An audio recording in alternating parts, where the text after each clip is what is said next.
Christophe Barbier, bonjour. Bonjour Ilana, bonjour Meryl et bonjour à tous. Merci beaucoup d'être avec nous Christophe ce matin. Alors évidemment l'actualité qui n'est pas consacrée aux vacances pour l'instant en tout cas, mais plutôt à ce qui se passe entre Israël et l'Iran. Donald Trump qui a donc pris cette décision de bombarder ce week-end les installations nucléaires en Iran. On avait un doute, on ne savait pas jusqu'au bout s'il allait vraiment le faire. Est-ce qu'il a prouvé qu'il était un allié indéfectible de l'État d'Israël, Christophe ? Oui, bien sûr, il est un allié d'Israël, mais attention, dans cette affaire, il sert d'abord les intérêts américains. Donald Trump ne voulait pas compter les points, il ne voulait pas être absent de cette partie-là. Il garde le même objectif, c'est-à-dire ramener l'Iran à la table des négociations et pouvoir, lui, Donald Trump, obtenir un accord global sur la sécurité au Proche-Orient, au cœur duquel il y aurait une sorte de reddition de l'Iran. Il voulait se donner du temps pour cela. Netanyahou l'a obligé à accélérer et à passer par une phase militaire que peut-être Trump pensait éviter. Mais attention, si Trump est bien sûr attentif au destin d'Israël, il est d'abord attentif à son propre destin politique et électoral, et ça passe pour lui par une réaffirmation de la domination mondiale des États-Unis. Une domination qui passe par l'absence d'envoi de soldats. Pas de bottes sur le terrain, no boots in ground, c'est le slogan américain de l'isolationnisme. En revanche, la supériorité technologique, ces bombardiers B-2 et ces bombes perforantes qui ont époustouflé le monde, ça, Donald Trump veut bien en faire usage. Il faut maintenant vérifier une chose, c'est qu'il a bien atteint ses objectifs, c'est-à-dire que le complexe militaire nucléaire iranien a été suffisamment détruit pour qu'on ait devant nous des années et des années de tranquillité, et que peut-être cet échec militaire des Iraniens provoque un changement de régime. Alors c'est ce que disent les responsables américains. La destruction de ces sites nucléaires a considérablement retardé donc le programme iranien de plusieurs années, de 10 ans même. C'est ce qu'a dit le vice-président américain.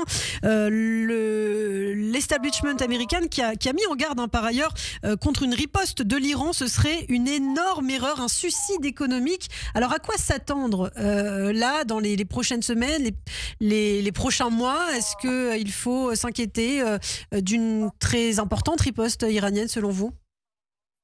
Oui, il faut s'inquiéter, parce que l'Iran est un immense pays, une puissance, et la détermination du régime est toujours là. Il y a plusieurs ripostes possibles. La première, mais la moins probable, ça serait une contre-attaque iranienne sur des bases militaires américaines dans la zone. Évidemment, cela leur attirerait immédiatement de nouvelles vagues de bombardements, et cette fois pas sur les sites nucléaires, mais sur toutes les installations militaires et les installations politiques liées au régime. Donc je pense que l'Iran n'ira pas dans cette démarche suicidaire. La deuxième riposte possible, et là nous sommes tous concernés, c'est une riposte par attentat interposé. Vous êtes trop jeune, Ilana, mais moi, quand j'avais votre âge, et même un peu moins, eh bien, il y avait tous les attentats des années 80.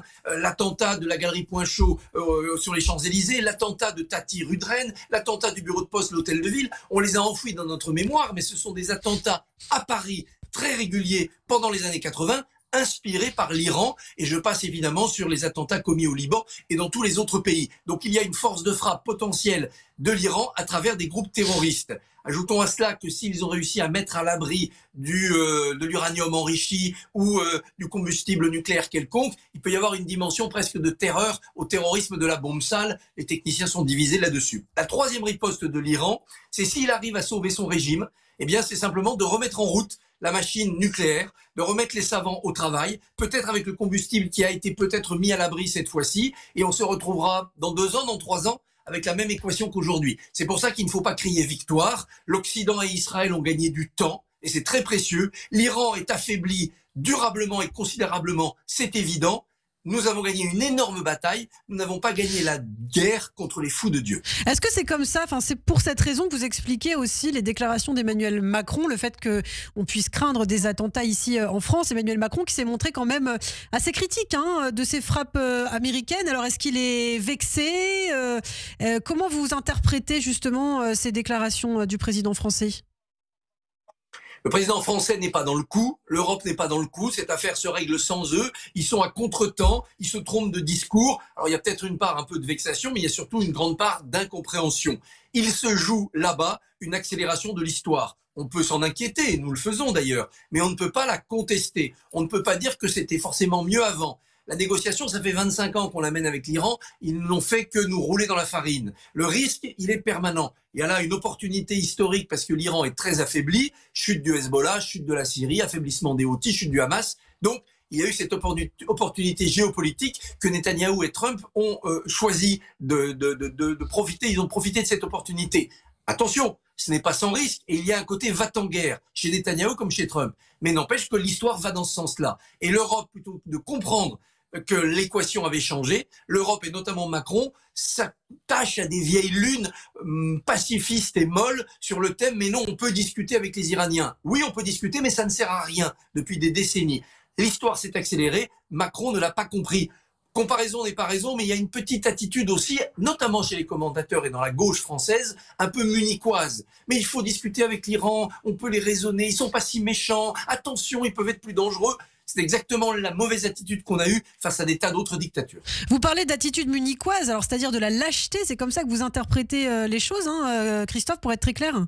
Oui, c'est de la peur, c'est de la peur. On a peur des représailles, alors on préfère discuter. On se dit, le monstre, le dragon, si on le cajole, si on lui donne un peu à manger, il va nous épargner. On sait que c'est faux, ça ne marche jamais. Quand J.D. Vance, le vice-président américain, dit « on obtient la paix par la force », il n'a pas raison historiquement. Il y a des tas de moments où on a utilisé la force et ça ne nous a pas valu la paix.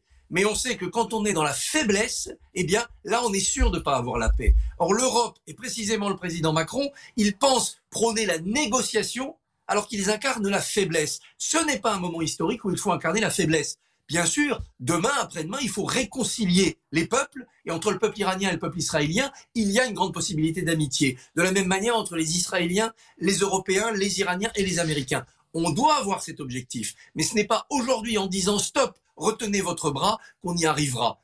Détruire le nucléaire iranien, c'était un objectif majeur pour la paix mondiale. D'ailleurs, Friedrich Merz, le chancelier allemand, l'a compris, Keir Starmer, le premier ministre britannique, l'a compris, Emmanuel Macron se trompe d'attitude, il a une guerre de retard. Alors, à noter qu'un nouveau conseil de défense aura lieu par ailleurs demain mardi pour évaluer l'ensemble des mesures possibles. Ce sera le 4e conseil présidé par Emmanuel Macron. Emmanuel Macron, par ailleurs, qui a dit que c'était une priorité aussi de ramener les Français qui étaient bloqués en Israël. On sait que cette nuit, il y a eu un vol, 160 Français qui ont pu être rapatriés. Ce sont des avions militaires qui ont été déployés, Christophe.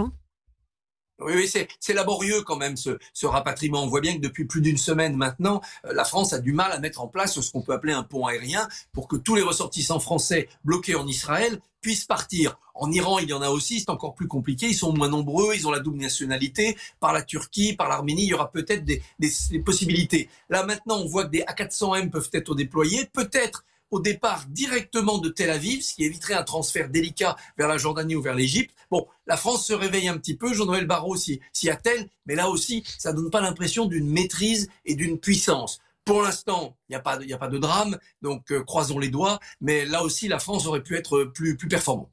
Alors on parle évidemment de cette guerre entre Israël et l'Iran, mais ça ne doit pas nous faire oublier aussi ce qui se passe dans notre pays, l'antisémitisme, l'ultraviolence. On a entendu le ministre de l'Intérieur hier, Bruno Retailleau, parler de cet attentat déjoué, un mineur de 17 ans qui a été arrêté dans la Sarthe pour des projets d'attentat. On voit que ce genre de choses finalement n'est plus du tout isolé.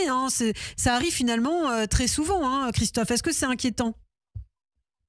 Oui, c'est inquiétant. Ça a commencé en fait avec Daesh, puisque Daesh a profité de l'explosion des réseaux sociaux, du recrutement terroriste par voie numérique pour envoyer des tas de gamins faire la guerre là-bas en Syrie et en Irak et revenir après faire du terrorisme. Les attentats de 2015, c'est ça. On voit que ça continue. Il y a une filière de recrutement idéologique, il y a une filière aussi de passage à l'acte par ce système-là et ça touche souvent les très jeunes.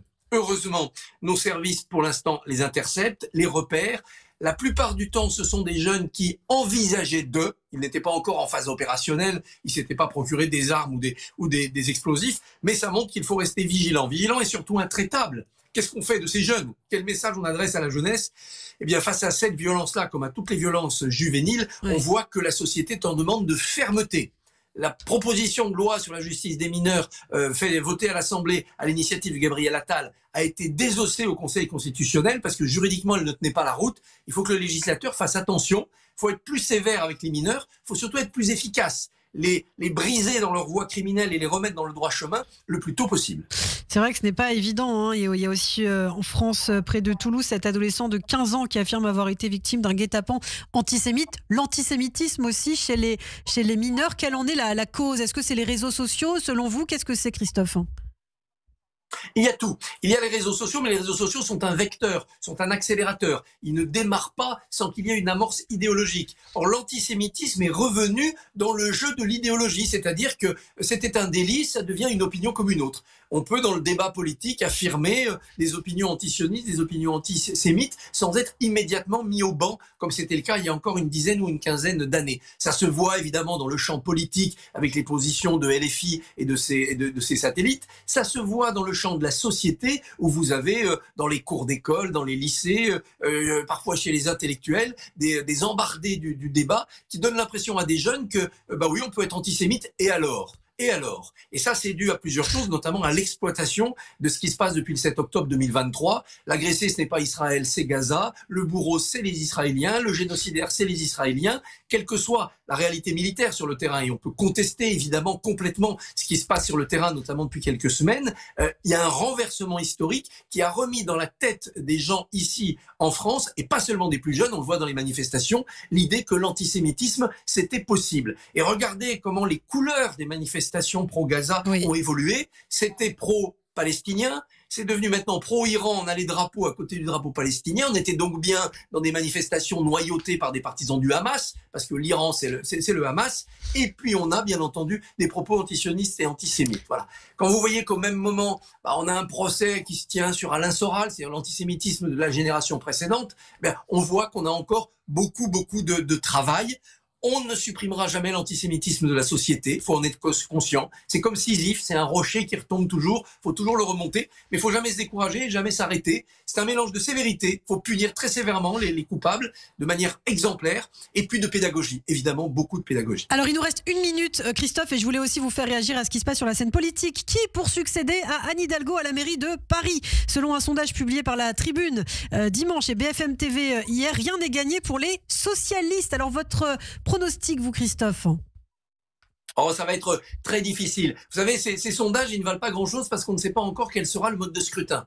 Si la loi PLM Paris-Lyon-Marseille finit par bouger, c'est-à-dire qu'on vote globalement à Paris et plus par arrondissement, eh bien l'union des droites et du centre et du macronisme autour de Rachida Dati a une bonne chance. Si on continue à voter par arrondissement, Dati est une bonne candidate de premier tour, mais au second tour, elle aura beaucoup de mal. Par ailleurs, elle a au-dessus de la tête une épée de Damoclès judiciaire, elle a des dossiers, est-ce qu'elle pourra aller au bout de cette candidature? Et puis, beaucoup à droite et dans la Macronie ne veulent pas la suivre. La messe est loin d'être dite, ça commence lundi prochain avec la désignation du candidat socialiste. Parce que les socialistes n'ont pas encore choisi leur candidat, la bataille n'est pas très intéressante pour l'instant, ils ont encore une semaine pour réveiller les ardeurs.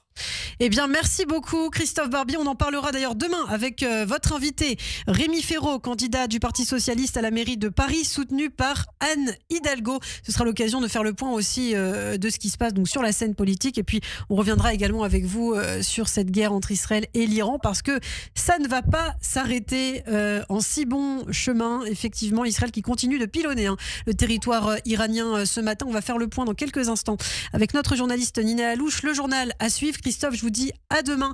Restez avec nous, regardez-nous sur notre chaîne YouTube. Radio J, retrouvez le